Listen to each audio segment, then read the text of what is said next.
And అందరూ బాగున్నారు కదా. వెల్కమ్ టు యోగ్ స్టాక్. Thank you for supporting my videos.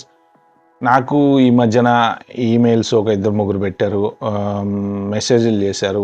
కింద కామెంట్లలో నిన్న మొన్న వీడియోలలో చూసాము అసలు ఫ్యూచర్ H1B పరిస్థితి ఏంటి అని చెప్పేసి. ఇప్పుడు ఏంటంటే ఈ ఇయర్ ఇప్పుడు మార్చి 4th స్టార్ట్ అవుతుంది కదా H1B. అసలు H1B ఇండియా నుంచి వేసుకోవడం అనేది ఆబ్వియస్లీ ఇంకా 100K తోటి మొత్తం కట్ అయిపోయింది. అసలు ఏంటి ఫ్యూచర్ పరిస్థితి ఏంటి సార్ అంటే యూఎస్లో ఉన్న వాళ్ళ పిల్లలు చదువుకునే వాళ్ళు ఉంటారు కదా, వాళ్ళ పేరెంట్స్ కూడా అడుగుతున్నారనమాట, మా పిల్లలకి H1B వస్తుందా, ఇంకా ఫర్దర్గా H1B పరిస్థితి ఏంటి అని. సో ఈ పర్టిక్యులర్ వీడియోలో ఓన్లీ దాని రిలేటెడ్, అసలు ఫ్యూచర్లో H1B ఉంటుందా ఉండదా, ఏం చేయాలి, వేరే ఏమైనా ప్లాన్లు చేసుకోవాలా, అవన్నీ క్లారిటీగా మాట్లాడుకుందాం. నా ఛానల్కి ఏమైనా ఫస్ట్ టైం వచ్చినట్టుంటే సబ్స్క్రైబ్ చేసుకుని వాళ్ళు ఎవరంటే ప్లీజ్ అండి చేసుకోండి. అలాగే ఒక లైక్ అండి, కొంచెం ఇంపార్టెంట్ వీడియోస్, మోటివేషనల్ వీడియోస్ నేను చేస్తున్నాను కాబట్టి లైక్ ఇస్తే కొద్దిగా అందరికీ స్ప్రెడ్ అవుతుంది. ఇంకా మీరు ఎవరికైనా షేర్ చేస్తా అంటే చేయండి. ఇప్పుడు ఈ ఇయర్ యాక్చువల్గా మార్చి 4th నుంచి ఒక 2 weeks ఆబ్వియస్లీ ఏదైతే H1 ఉందో కొత్తగా H1లోకి వెళ్ళాలనుకునే వాళ్ళకి కంపెనీలు అప్లై చేయాలి. ఇప్పుడు ఈ ఇయర్ నుంచి రూల్ ఏం మారింది అంటే, ఒకటి ఇండియా నుంచి ఎవరైనా రావాలంటే 100K కట్టాలి. లాటరీలో వేసుకోవచ్చు, సెలెక్ట్ అయిన తర్వాత పిటిషన్ వేసే టైంకి 100K కట్టి ఆ రిసిప్ట్ వాళ్ళకి చూపిస్తే ఫర్దర్గా ప్రాసెసింగ్ అనేది చేస్తారనమాట. దాంతోపాటు వేజ్ బేస్డ్ అంటే ఒక ఎంప్లాయీని ఇండియా నుంచి తీసుకురావాలి అంటే మీకు 1,50,000 2 లక్షలు జీతం ఇచ్చి ఆ ఎస్ఓసి కోడ్ ఏదైతే ఉంటుందో దాని ప్రకారం జీతం ఇచ్చి మీ లొకేషన్ ప్రకారం మళ్ళీ మీకు 100,000 కట్టి మిమ్మల్ని తీసుకురావాలన్నమాట. అంత రిస్క్ కంపెనీలు చేయవు కాబట్టి ఇప్పుడు ఈ ఇయర్ ఇండియాలో ఉండే వాళ్ళకి ప్రస్తుతానికి ఇంకా హోప్స్ వదులుకోవచ్చు, ఆశలు పోయినట్టే. ఎందుకంటే నెక్స్ట్ ఇయర్ ఎలా ఉంటుందో తెలీదు, అప్పుడు చూసుకుందాం. ప్రస్తుతానికైతే మాత్రం నోవే. మరి ఈ అప్లికేషన్స్ ఉంటాయా ఉండవా అనేది ఇంకా మార్చి 4th తర్వాత అయితే తెలుస్తుంది లోకల్లో ఉండే వాళ్ళకి.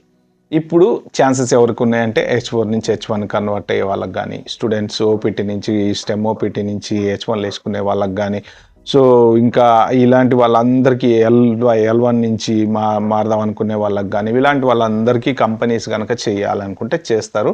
అది కూడా ఏంటంటే లాటరీ పుల్ రావాలంటే మీకు మీ లొకేషన్ని బట్టి మీకు ఇంత శాలరీ ఉండాలి, ఇంత శాలరీ ఉంటే ఇంత ఇన్ని 3 times 2 times 4 times అనేది ఉంది కాబట్టి సో ఆ ప్రాసెస్ ప్రకారం ఈ ఇయర్ H1 అనేది జరుగుతుంది అనమాట. సో ఇదంతా పక్కన పెడితే అసలు H1 వాళ్ళకి జాబులు ఇవ్వట్లేదని కొంతమంది అంటారు, H1 వాళ్ళకే జాబులు వస్తున్నాయి, గ్రీన్ కార్డ్ సిటిజన్స్ వాళ్ళకి జాబులు రావట్లేదని కొంతమంది అంటారు.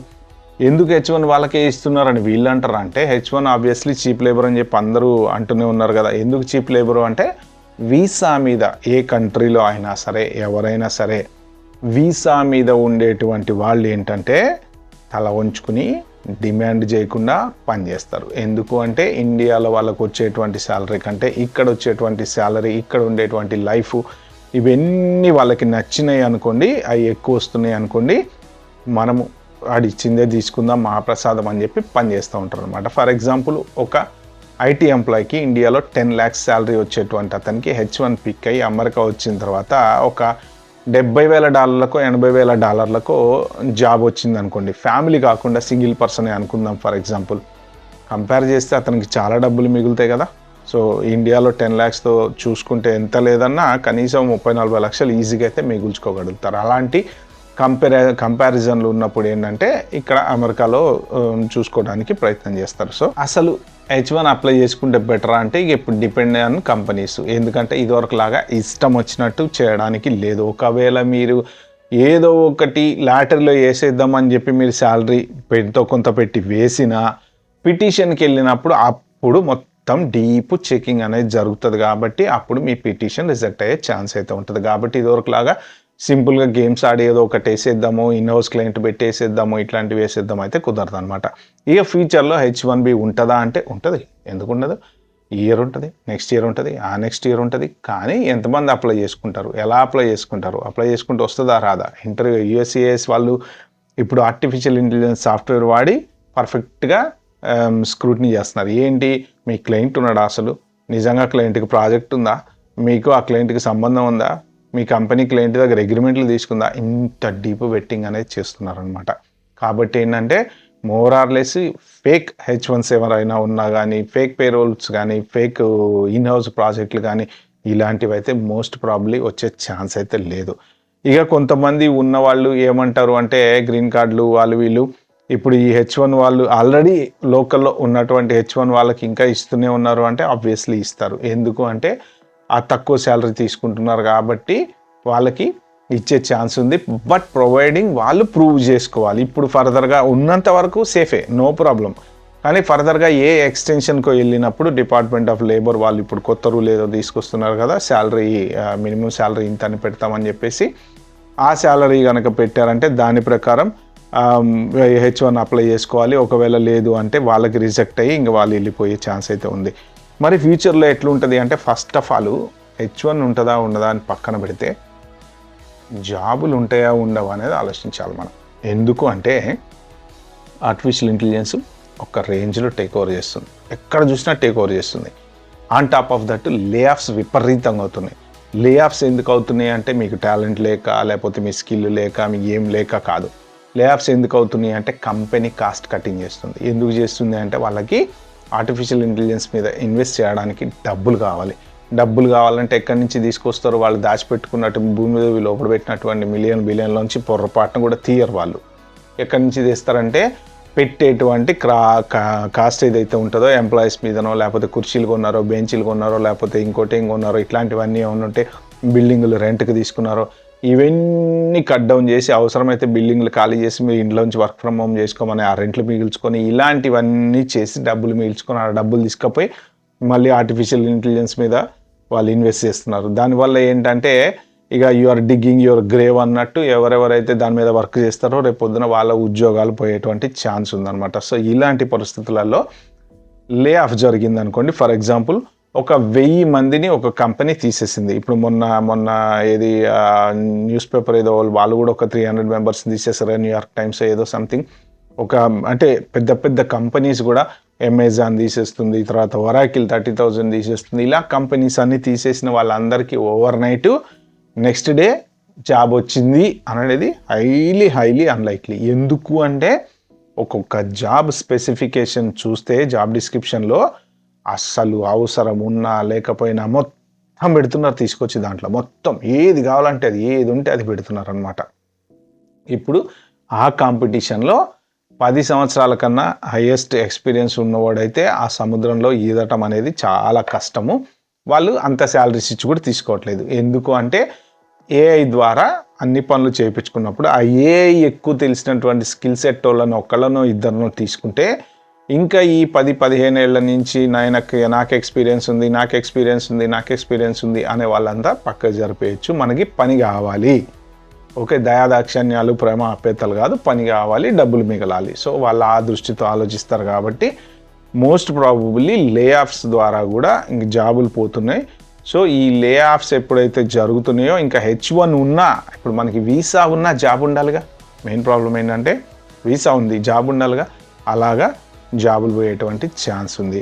సో ఇంకా ట్రంప్ వెళ్ళిపోయిన తర్వాత ఫర్దర్గా అందరు ఏమంటారంటే అమ్మాయి ట్రంప్ వెళ్ళిపోయిన తర్వాత, ఎందుకంటే రిపబ్లిక్ డెమోక్రాట్స్ వీళ్ళు చూసుకుంటే ఇన్ని సంవత్సరాల నుంచి బైడెన్ ప్రభుత్వంలో అసలు ఏ ఒక్క ప్రాబ్లం లేదు. H1 వాళ్ళు మంచిగా పని చేసుకున్నారు, హ్యాపీగా ఉన్నారు, ఇల్లులు కొనుక్కున్నారు, జీతాలు కట్టుకు వచ్చినాయి, అన్ని రకాలుగా ఎటువంటి ఇబ్బంది లేదు. సడన్గా ట్రంప్ వచ్చిన తర్వాత ఇది జరిగింది అంటే ఇది ఆల్రెడీ జనాలలోకి వెళ్ళిపోయింది. ఈ మన మీద భారతీయుల మీద హేట్ అనేది ఇంకా అది నడుస్తూనే ఉంటుంది, ఆగదు అది. నేను ఇవాళ కూడా ఎక్కడో చూసే ఏదో పవన్ కళ్యాణ్ దానికి ఏదో పాలాభిషేకం చేస్తున్నది మళ్ళీ ఎవరో ఇన్స్టాగ్రామ్లో షేర్ చేస్తున్నారు అనమాట. అంటే మనల్ని మనం ఓవర్గా ఎక్కడ పడితే అక్కడ ఎక్స్పోజ్ చేసుకుంటా పోతే ఇంకా వీళ్ళ అనే స్టేజ్కి అయితే ఖచ్చితంగా తీసుకొచ్చారు. ఇప్పుడు ఒక లాస్ట్ 1 yearలో మొత్తం మారిపోయింది. సో ఇంకా అలాగా వాళ్ళకి ఆ హేటెడ్ అనేది అలా కంటిన్యూ అయితే పోతుంది. బట్ అది కొన్ని చోట్ల ఉంటుంది, కొన్ని చోట్ల ఉండదు. అంటే ఇండియన్స్ ఎక్కువ ఉన్నటువంటి ఏరియాలలో డల్లాస్లో, టెక్సాస్ లాంటి చోట్ల ఉండొచ్చు. కానీ కొన్ని ఏరియాస్లోకి వెళ్తే చాలామంది ఇండియన్స్ తక్కువ ఉంటారు. అక్కడ అందరు తెల్లోళ్ళు వీళ్ళకి రెస్పెక్ట్ చేస్తూ ఉంటారు, మంచి ఏరియాలు ఉన్నాయి. సో అలాంటి చోట్ల పర్లేదు. బట్ ఓవర్ ద లైన్ చూసుకుంటే ఏమవుతుందంటే కొత్త గవర్నమెంట్ మళ్ళీ వచ్చింది 2 years 3 years అయిన తర్వాత, అంటే అసలు కొత్త గవర్నమెంట్ వచ్చే లోపు ప్రపంచమే మారిపోతుంది. ఏంటి అంటే ఏఐ. ఎక్కడ చూసినా ఏఐ రోబోట్లతో పని చేయించుకుంటారంట. ఇంకా 15 ఏళ్ళు అయితే మనుషులతో పని లేదట. నేను మీకు ఇక్కడ డిస్ప్లే చేస్తా. ఒక ఆయన రోబోట్ పొలం దున్నుతుంది రోబోట్. సో అదే వెళ్తుంది ఇట్లా దున్నుతుంది అనమాట. సో మీకు రోబోట్స్ చేయని పని లేదు ఏదైనా సరే. అంటే ఒక మనిషికి ఏదైనా అయితే హాస్పిటల్కి తీసుకెళ్ళాలి, బిల్లు కట్టాలి, ఇన్సూరెన్స్ పెట్టాలి, ఇవన్నీ రోబోట్కి ఏముందండి, ఆ డిస్క్ తీసి ఇంకో ఆ డిస్క్ పెడతాం, లేకపోతే వైర్ తీసి ఇంకో వైర్ పెడతాం, లేకపోతే మొత్తం పాడేసి ఇంకో రోబోట్ తెచ్చుకుంటాడు. అంటే వాళ్ళకి కాస్ట్ కటింగ్ ఉంటుంది కదా, కాస్ట్ కటింగ్ ఉంటుంది. ఈ హ్యూమన్ రిలేటెడ్ ఈ గవర్నమెంట్ తోటి ఏ టెన్షన్ ఉండదు, హెల్త్ అండ్ సేఫ్టీ ఇష్యూస్ అంతకన్నా ఉండవు. అలాంటప్పుడు కంపెనీస్ ఏం చేస్తాయి, ప్రాఫిట్ కోసము వీళ్ళనే ఎంచుకుంటాయి అనమాట. సో ఇట్లాంటి పరిస్థితులలో కొత్త గవర్నమెంట్ వచ్చినా సరే, అన్ని ఇమిగ్రేషన్ అన్ని రూల్స్ రిలాక్స్ చేసినా సరే, ఫస్ట్ ఆఫ్ ఆల్ H1కి జాబ్స్ అనేవి ఉండాలిగా. అది మెయిన్ ప్రాబ్లం అనమాట. ఓకే, ఇక ఫ్యూచర్లో H1 ఉంటుందా ఉండదా అంటే మోస్ట్ ప్రాబులీ ఇంకా మీరు అమెరికా వచ్చి అమెరికాలో జాబ్ చేసి అమెరికాలో సెటిల్ అయిపోవాలి అని అనుకునే వాళ్ళు మాత్రం ఆబ్వియస్లీ మర్చిపోండి. I'm sorry to say this, ఎందుకంటే మిమ్మల్ని డిస్కరేజ్ చేయాలని కాదు, పరిస్థితులు అట్లున్నాయి. ఇప్పుడు ఇండియాలో జాబ్స్ పెరిగితే పెరగచ్చు, లేకపోతే అవి కూడా పోవచ్చు. చూస్తున్నారు కదా, ఒక 15 రోజుల నుంచి షేర్లని అవ్వని ఇవ్వని ఇష్టం వచ్చినట్టు పడిపోవటము, కంపెనీస్ భయపడటము. ఇప్పుడు ఇన్ఫోసిస్, TCS, యాంథ్రోపిక్ వాళ్ళతోని అగ్రిమెంట్ చేసుకున్నాయి AI డెవలప్ చేయడానికి. మరి వాళ్ళు కూడా AI డెవలప్ చేసేస్తే 10 మంది చేసే పని ఇద్దరితో చేయించుకుంటే మరి జాబులు పోవా?